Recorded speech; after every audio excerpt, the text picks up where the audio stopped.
Good morning sir. Morning. My name is Arpita Rani. मेरा आपसे ये सवाल है कि क्या कोई सिंपल तरीका है जिसे हम अपना सकें ताकि हर काम टाइम पर कर सकें?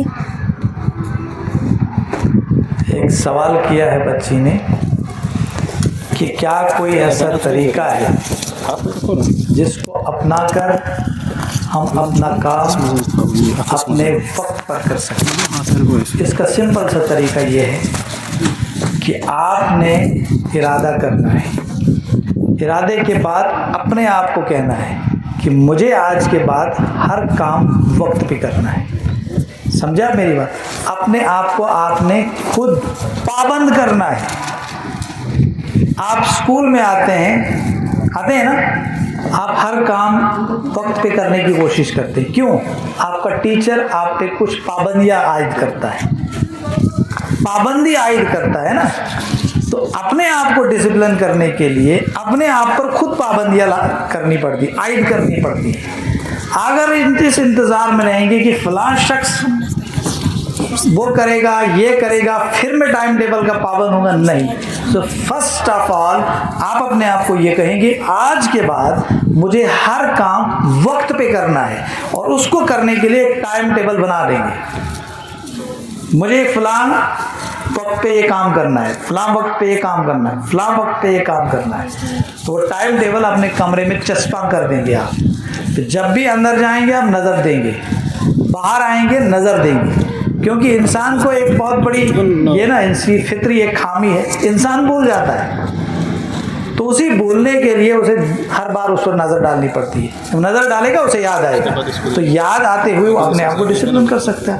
तो आप इंशाअल्लाह ताला वक्त पे हर काम कर सकते हैं, अपने से, अपनी क़ुव्वत से, अपनी मेहनत। अस्सलाम वालेकुम sir. My name is Atifa, in class 8। Sir मेरा आपसे ये सवाल है कि क्या हमारी डाइट या लाइफस्टाइल का हमारे कंसंट्रेशन पावर पर कोई असर होता है? क्या हमारी डाइट या लाइफस्टाइल का हमारे कंसंट्रेशन पावर पर कोई असर होता है? देखिए, बैठिए। बच्चे ने सवाल किया है कि हमारी डाइट का और हमारे लाइफस्टाइल का हमारी कंसंट्रेशन पे कोई असर होता है या नहीं। देखिए, बड़े लोग आपने सुने होंगे जनाब। देखिए, डाइट का तो आपकी नशोनुमा में एक अहम रोल है ही, है ना। आप अच्छा खाना खाएंगे, सेहतमंद होंगे, तवाना रहेंगे, बीमार होने से बच जाएंगे, डिजीज्ड होने से बच जाएंगे। कोई भी इंसान जब कोई बात सीखता है उसके लिए उसे तंदुरुस्त रहना बहुत ज़रूरी है। तो डाइट का इस लिहाज से जाहिर सी बात है हमारी हेल्थ पे एक बराह रास्त इम्पैक्ट है कि हम जो चीज़ खाते हैं उसका इम्पैक्ट। साफ़ खाएं, हेल्दी खाएं, तो आप हेल्दी रहेंगे। तो हेल्दी ही आदमी जो है वो हमेशा कंसंट्रेट ज़्यादा करता है एज़ कम्पेयर टू अनहेल्दी, है ना। अब ये बीमार होता है, उसकी पूरा जिस्म बदन जो होता है वो बीमार होता है, खांसी जुकाम है वगैरह वगैरह, वो डिस्टर्ब होता है ना। उसकी अटेंशन हमेशा डिस्टर्ब रहती है, तो कंसंट्रेशन में जाहिर सी बात होता है। लेकिन आमतौर पर जो खाना आप खाते हैं वो खाइए, उससे आप अल्हम्दुलिल्लाह हेल्दी रहेंगे। लेकिन आमतौर पर आप ये बात भी सुनते हैं जनाब मेरी यादाश्त कम है, अब वो दूध में डाल के मैं खाता हूँ, ठीक है उसकी हेल्थ के लिए आप, लेकिन इसका कोई ये मत बताएं कि जादुई रोल नहीं है कि आपने बादाम दूध में डाल दिया तो दूसरे दिन आप फराफर जो है जो चीज़ पढ़ेंगे वो याद करेंगे, जो चीज़ सीखना चाहेंगे वो सीख, ऐसा नहीं होता है। मैंने जो अभी बात की कि आपने थोड़ा अज़्म करना है ना, इरादा करना है, अपने आप को कुछ आदी बनाना है कुछ काम करने का। तो रोल नॉर्मली हमारी सेहत पे जो डाइट का होता है वो होता ही होता है, लेकिन कोई जादुई रोल नहीं है, मैजिकल रोल नहीं है। मैजिकल रोल आपका अपना है, समझे मेरी बात। दूसरा आपका लाइफस्टाइल, जाहिर सी बात है अगर आपका अच्छा लाइफस्टाइल होगा तो आपकी ज़िंदगी अच्छी होगी। आपका बुरा लाइफस्टाइल होगा आपकी ज़िंदगी जो है मुसीबत बन जाएगी आप, तो उसका भी रोल है, ठीक है।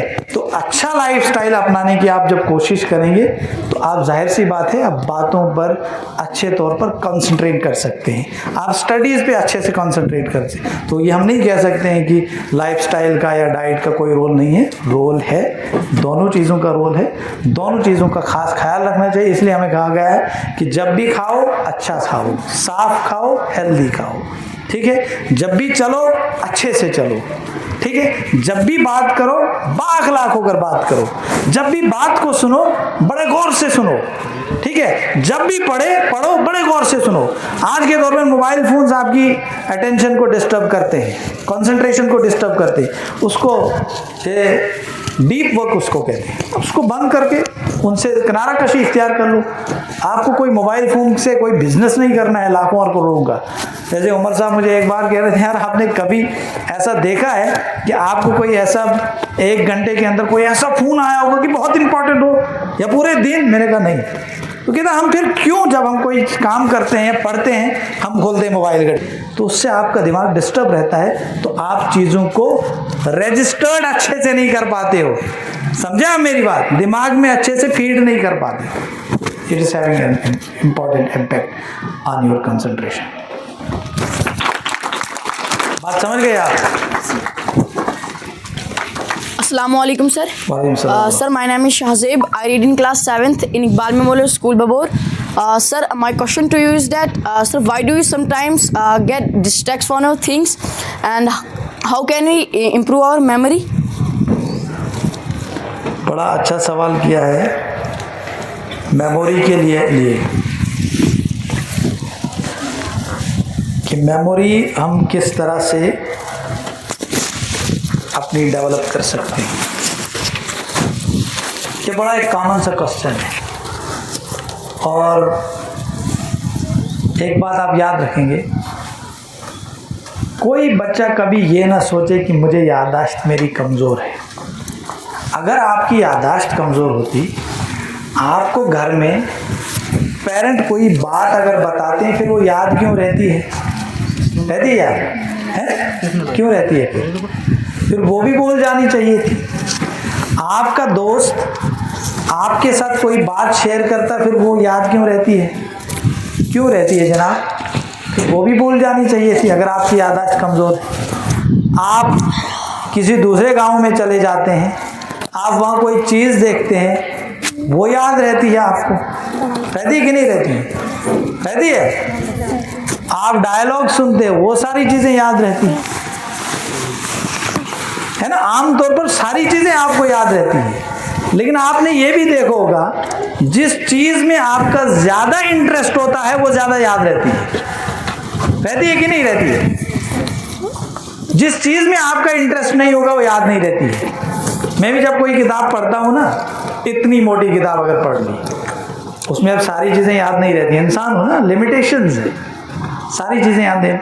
कुछ लोगों का बहुत खुदा ने उनको दिया होता है, उस पर आप कोई सवाल नहीं कर सकते कि वो बच्चा बड़ा ब्रिलियंट है, क्यों है जनाब, मैं क्यों नहीं हूँ, मैं खुदाई से लड़ाई झगड़ा करूँ? नहीं, उसमें जो सलाहियत है हो सकता है उससे बेटर सलाहियत कोई आपके पास होगी, और कोई सलाहियत होगी, है ना? अगर वो आम का दरख्त है, आप सेब का दरख्त है, वो आम पैदा कर रहा है, आप सेब पैदा कर रहे हैं। सेब भी बड़ी इंपॉर्टेंट चीज़ है, आम भी बड़ी इंपॉर्टेंट चीज़ है, लेकिन सेब का दरख्त कहेगा जनाब मैं आम बनूंगा, हो सकता है? ये नहीं हो सकता है, ये गलत बात है ना? गलत बात। तो ये बात आप याद रखेंगे कि जिस चीज़ में आपका इंटरेस्ट होता है ना, जिस चीज़ के साथ इंटरेस्टेड होते हैं वो याद रहती है। बहुत सारी बातें इंसानों को ज़िंदगी में इसी इंटरेस्ट की बुनियाद पर याद रहती है। जिसमें इंटरेस्ट नहीं होता है वो याद नहीं। इसलिए चीज़ों को याद रखने के लिए जब आप पढ़ाई करते हैं उसके मतलब आप इंटरेस्ट डेवलप करें। क्या करें? इंटरेस्ट डेवलप करें। और पहला स्टेप जो है चीज़ों को याद करने के लिए, आप इनपुट का है, रजिस्ट्रेशन का है। रजिस्ट्रेशन का मतलब होता है इंफॉर्मेशन को स्टोर करने का है, और इंफॉर्मेशन स्टोर आप आंखों से करते हैं, कानों से करते हैं, जुबान से करते हैं।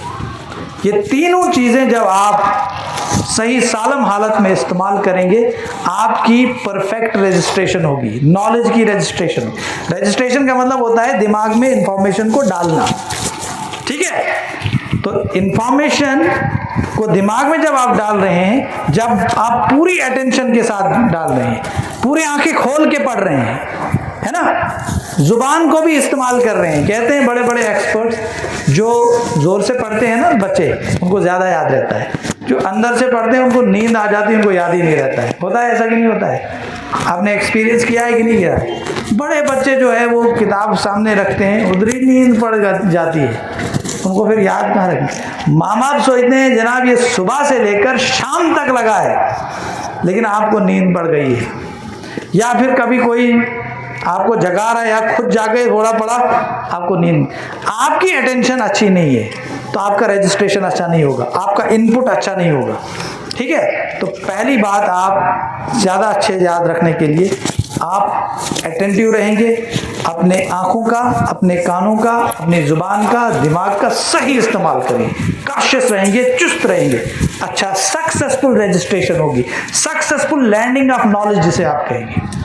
क्या लैंड क्या होता है? जहाँ हवाई जहाज होता है ना, जो बाहर से उतरता है किसी प्लेटफॉर्म में, हवाई अड्डे पे, उसी तरह जो नॉलेज है ना वो आके आपके दिमाग में लैंड कर रहा है, उसको कहते हैं landing, registration of knowledge, landing of knowledge.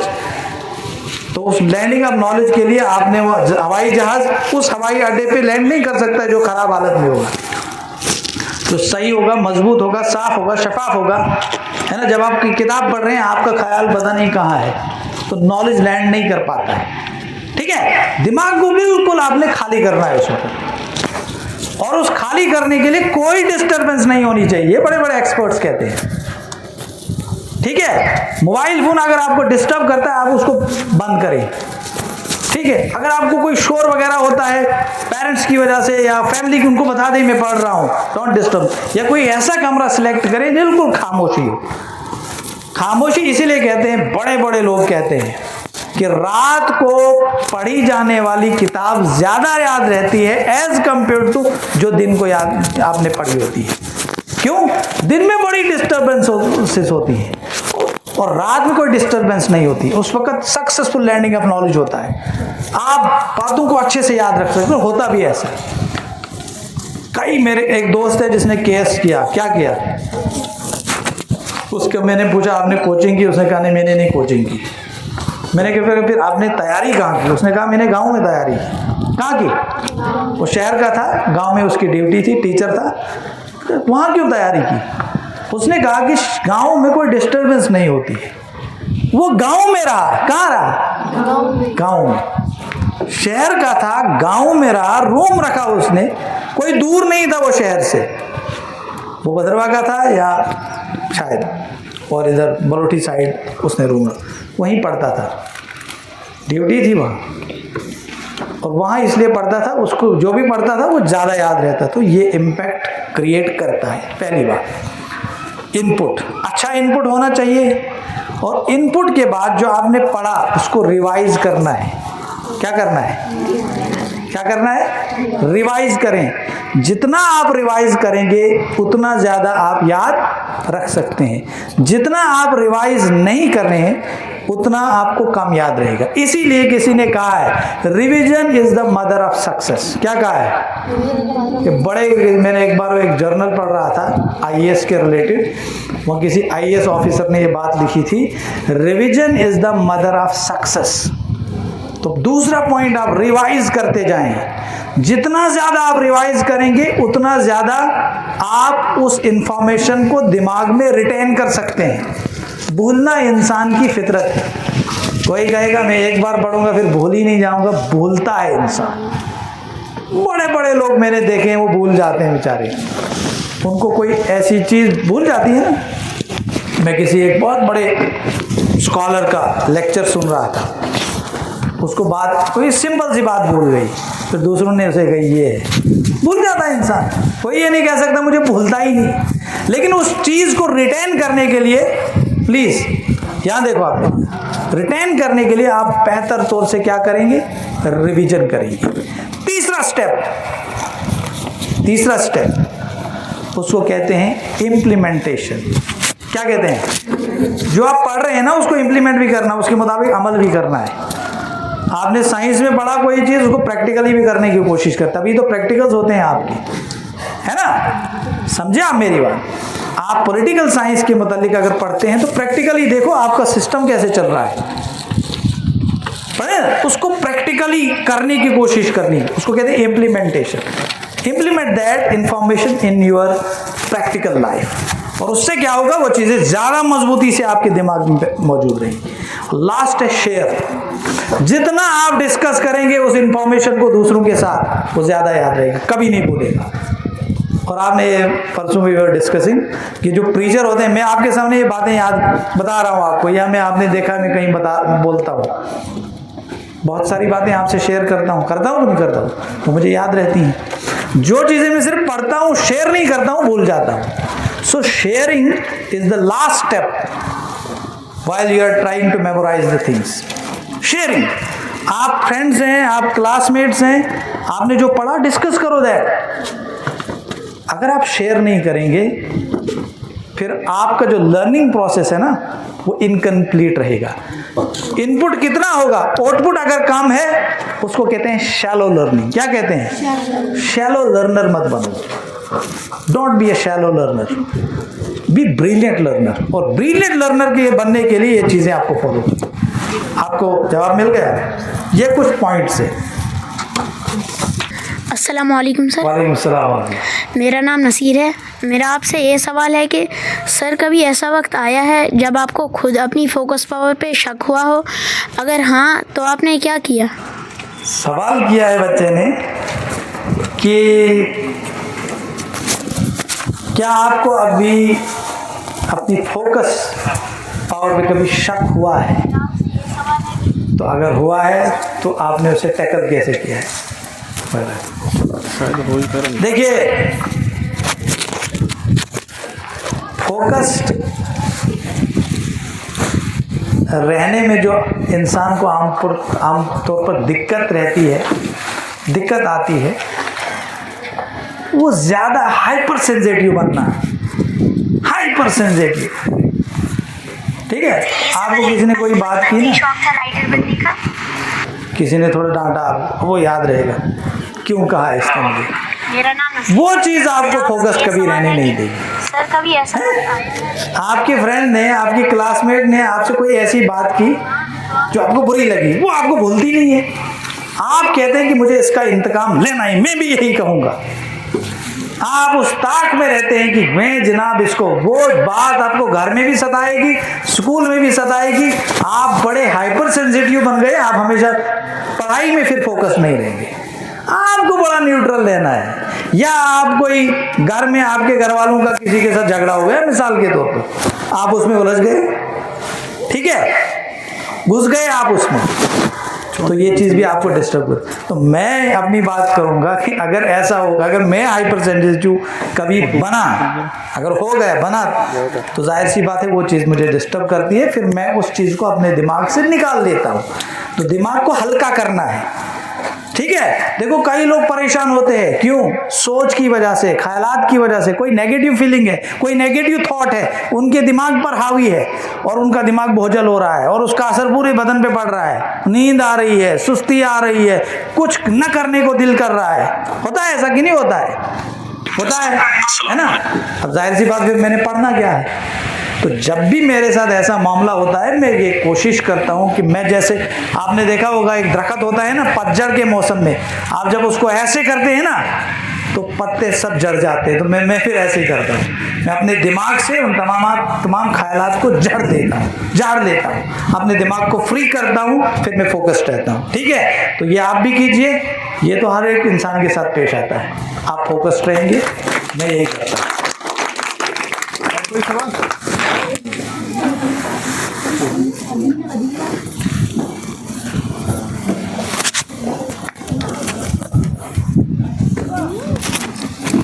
अस्सलाम वालेकुम सर। वालेकुम सलाम। Sir my name is Sabiya, I study in 8th standard in Iqbal memorial school.